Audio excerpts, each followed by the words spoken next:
Okay, so good afternoon, everyone. I would like to join Maria and Rinchen in welcoming Mr. Imran Khan, Chairman of the PTI.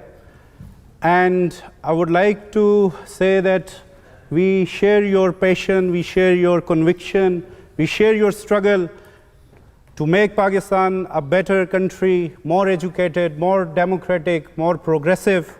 And in the same vein, we've been working to bridge this gap between the Pakistanis who are based overseas, who have expertise, who have experience, who have knowledge, and we believe that this needs to be shared with their counterparts, students in Pakistan. All great countries have been built with an excellent education system.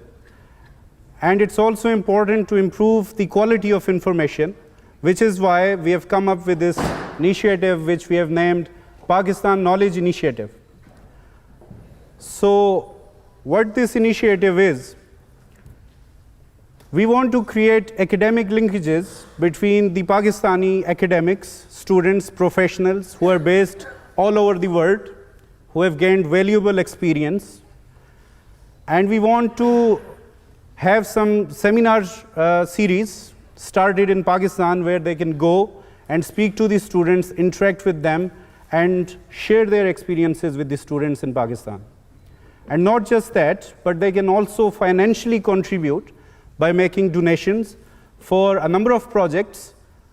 For example, the Namal College, the Namal Knowledge City project, which is also one of the most ambitious projects which were initiated by Imran.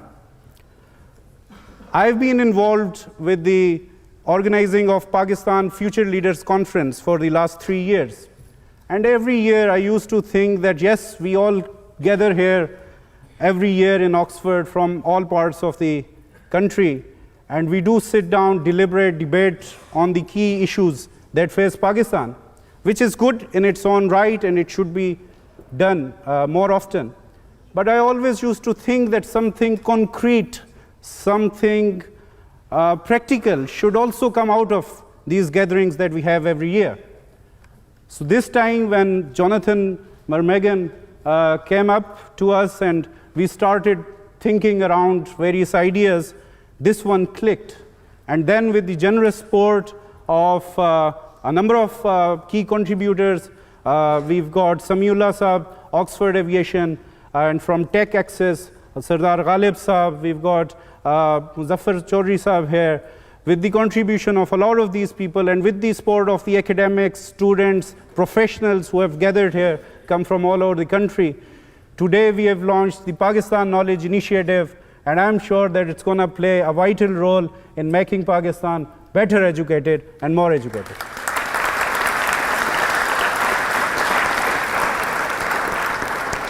So I don't want to take a lot of your time. I understand that we are all waiting for Imran. So I'd now like to invite Imran to address the Oxford Union.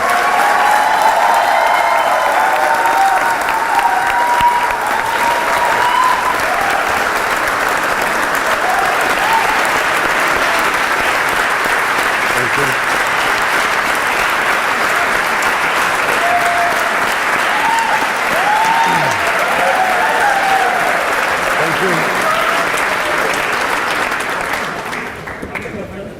Adnan, thank you very much. I would like to thank the Oxford Union for inviting me here, Pakistan Oxford Society, and especially this, the Pakistani Knowledge Initiative taken by Adnan and his team.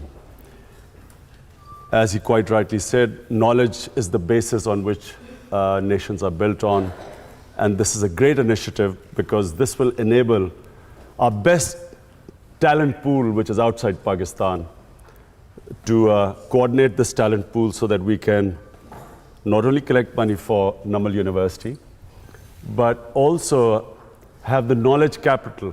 We need PhDs, we need professors to come and work in Namal University, which is my passion. My mission is politics, my passion is this university, which I hope will, inshallah, become the Oxford University of Pakistan.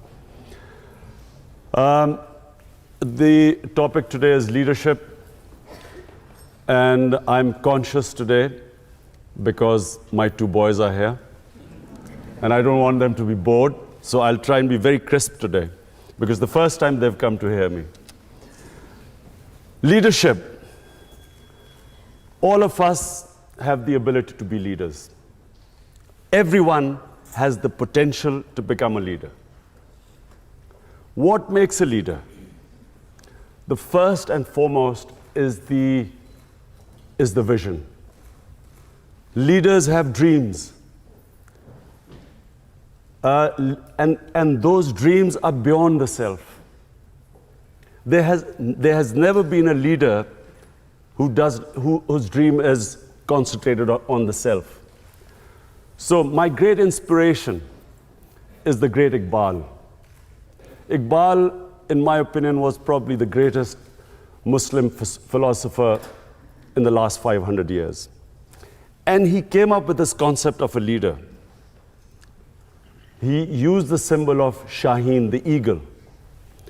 And why did the eagle soar above everyone else, which is what makes a leader? Because the Shaheen, the eagle, broke away the chains that keep us grounded. So what stops us from achieving this great God-given potential are the various chains that make us tread the trodden path. So the Shaheen, the eagle, has great dreams.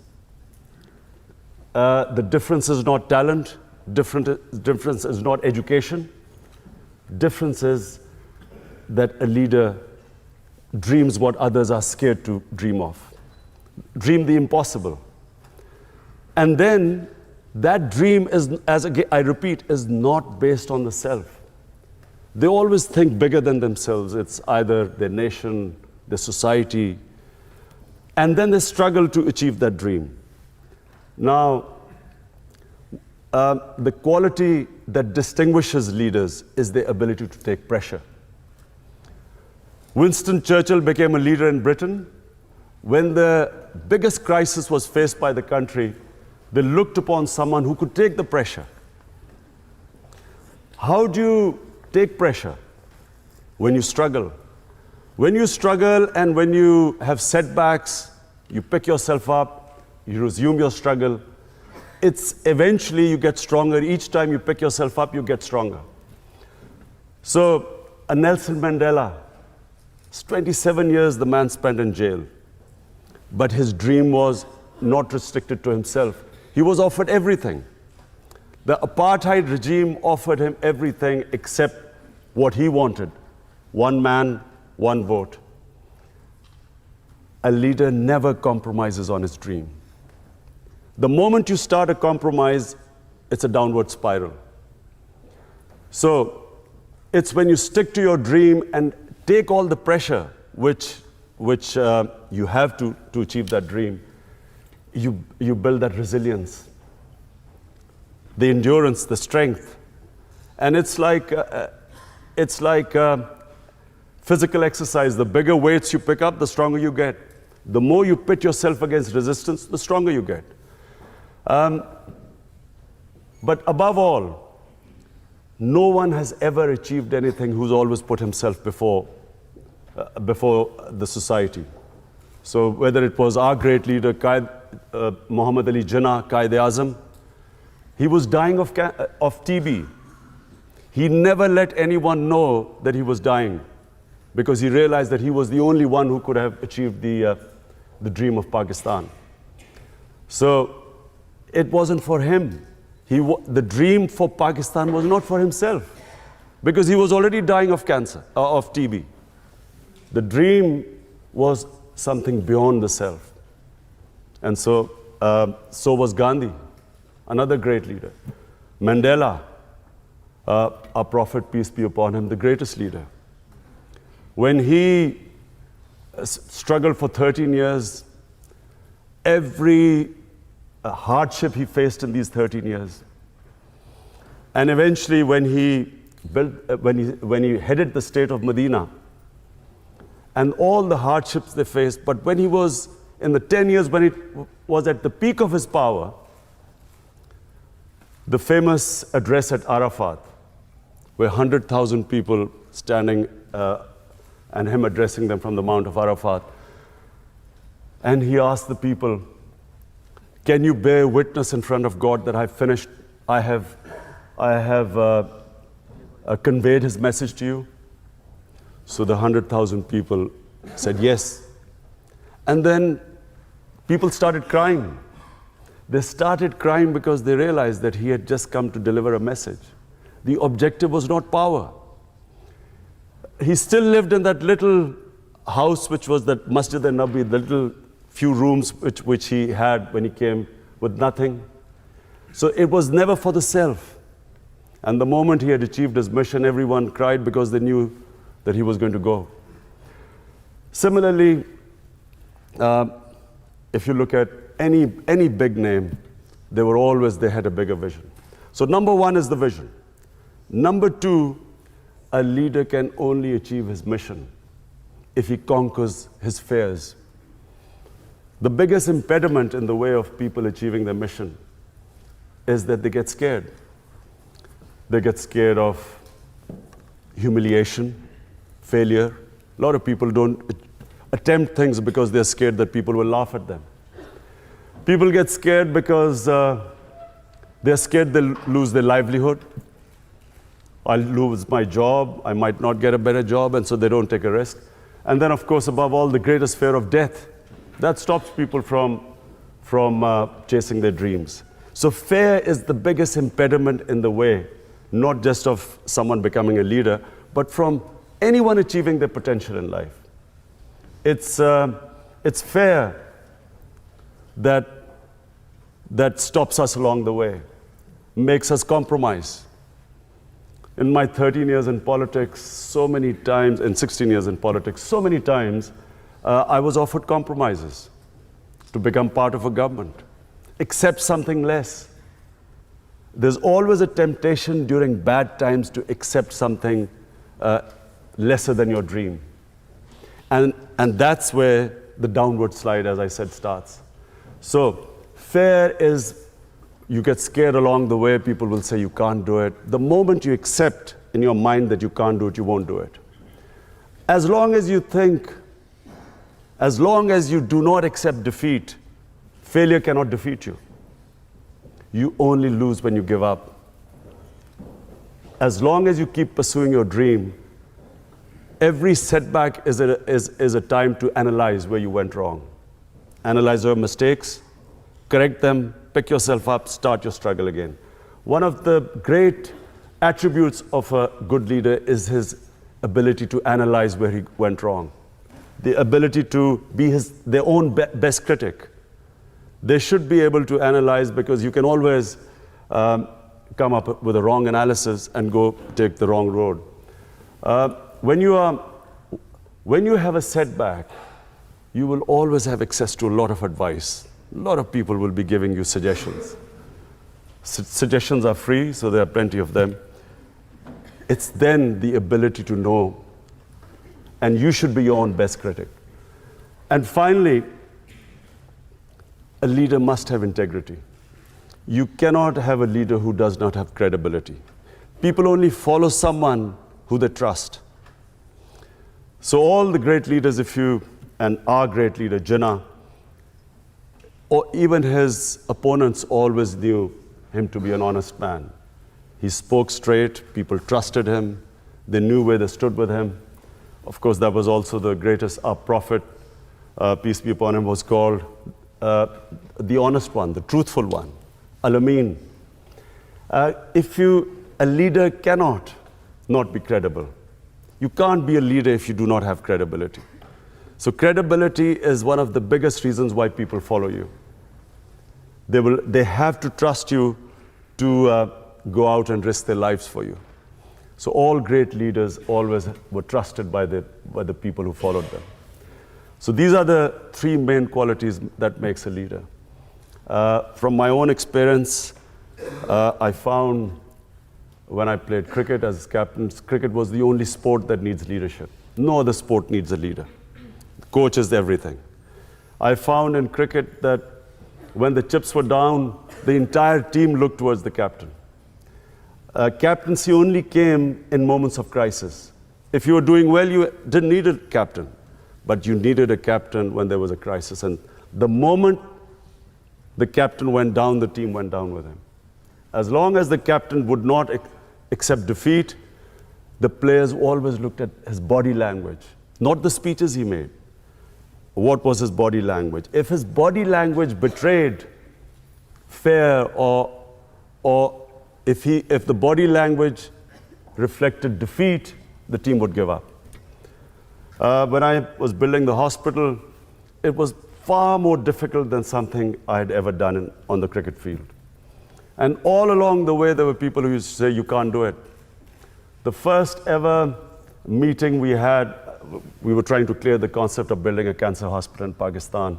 So I had 20 doctors, top doctors from Lahore invited to give me advice how to start, how to build a cancer hospital. 19 out of 20 said you cannot build a cancer hospital in Pakistan. The government of Punjab had tried, they had failed to build the hospital. Only one said that you can build a hospital, but that doctor said that you cannot treat cancer patients free. Today, Shaukat Hanum is the only private cancer hospital anywhere in the world where 70% of patients get free treatment.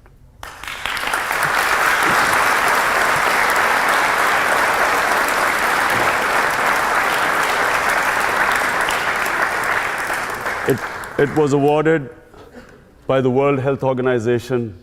WHO awarded Shaukat Hanum for services to humanity as the only private cancer hospital, which is also the biggest charitable institution in Pakistan. And then when I came into politics, for most of my 16 years of politics, people laughed, made fun of me. He's too naive, doesn't understand politics. And all along the way, I was told one thing. To succeed in Pakistani politics, you have to do as the Romans do. So you have to make compromises and so on. And I was always offered compromises. Today, the only reason Tehreek-e-Insaf is by far the fastest growing party in Pakistan, had I compromised, this would not have happened. It's because people in Pakistan, as they say, an idea whose time has come. Finally, people have realized that it's the only political party that they can trust. Tehreek-e-Insaf is the fastest growing party in Pakistan's youth because the youth wants change. And although even the other status quo parties talk about change, the youth of Pakistan today trusts Tehreek-e-Insaf. Had I compromised along the way, this would not be the position today. And it certainly would not be the position where Tehreek-e-Insaf today is poised. And I'm making a prediction in front of all of you. The next election will be swept by Tehreek-e-Insaf.